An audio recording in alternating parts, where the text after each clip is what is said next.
Hard thing to accept, but in our lives, we are getting out of our life right now exactly what we believe we're worthy of, exactly what we think we deserve.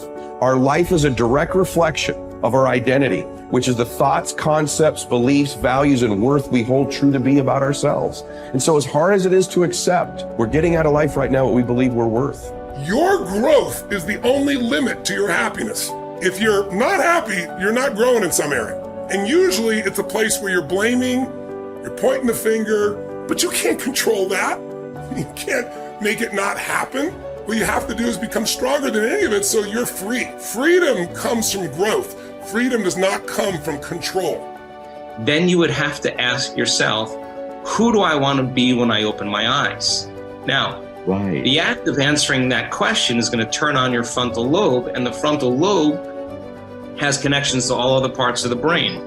And it's interested in answering that question because it is the creative center.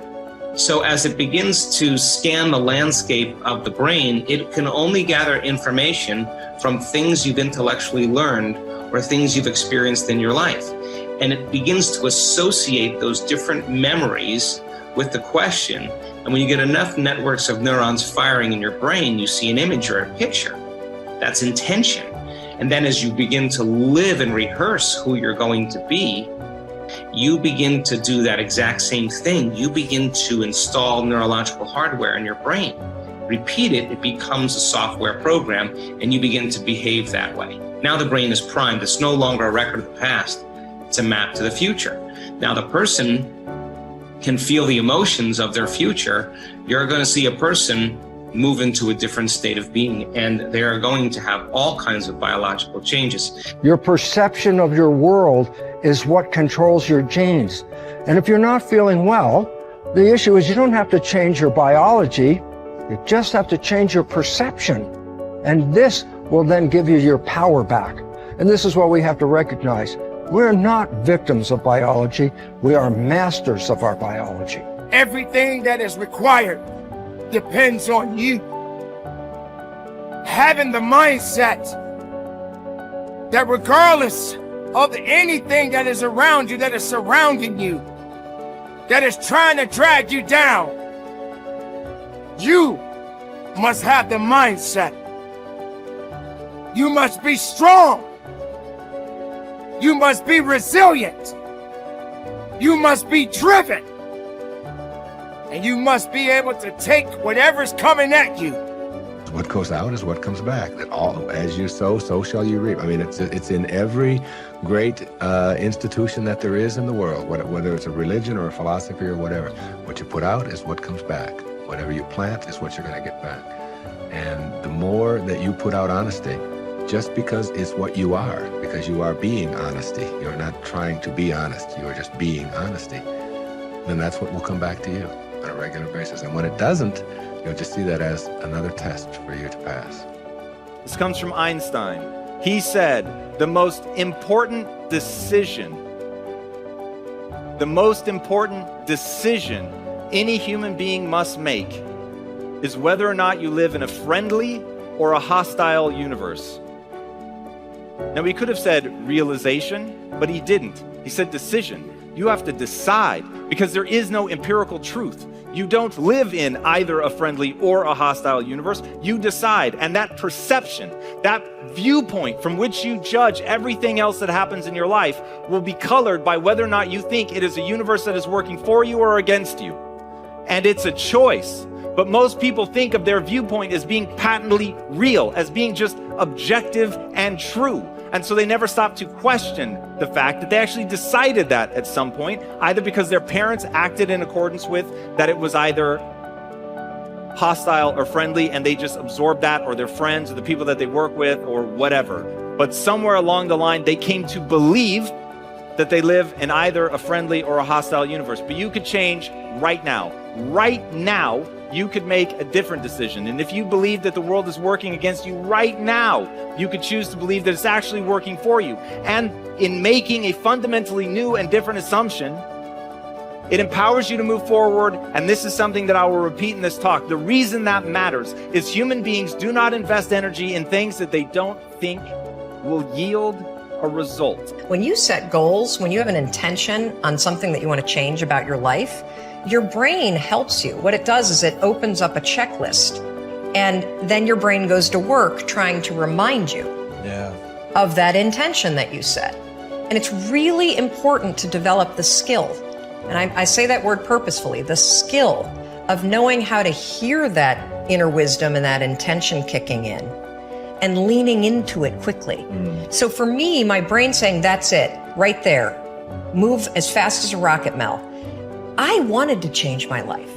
And I think most people that are miserable or that are really like dying to be great and dying to have more, we want to change. We want to live a better life. We want to create more for our families. We want to be happier. The desire is there.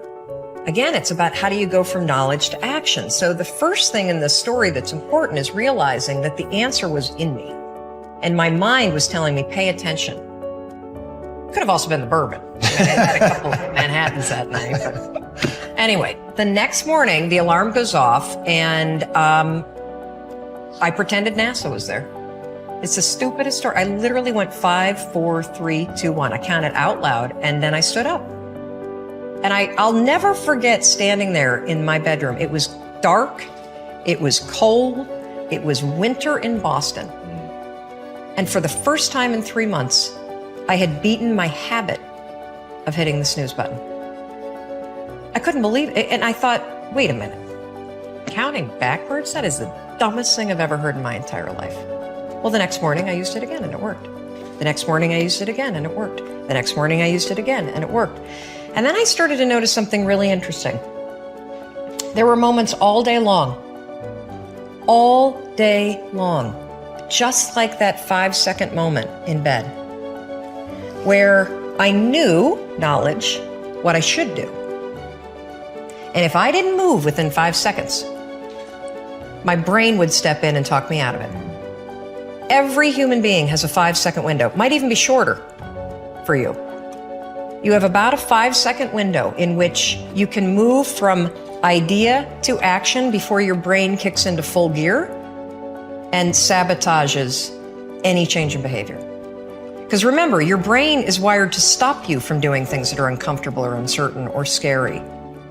It's your job to learn how to move from those ideas that could change everything into acting on. Take action. When you start to walk, talk, dress, and behave like the top people, you soon begin to feel like the top people. You will treat other people like the top people do. You will work the way the top people work. You will start to get the results that the top people get. In no time at all, you will be one of the top people yourself. It may be trite to say, fake it until you make it, but there is a lot of truth to it. Your main job in life is to create the mental equivalent within yourself of what you want to realize and enjoy in your outer world.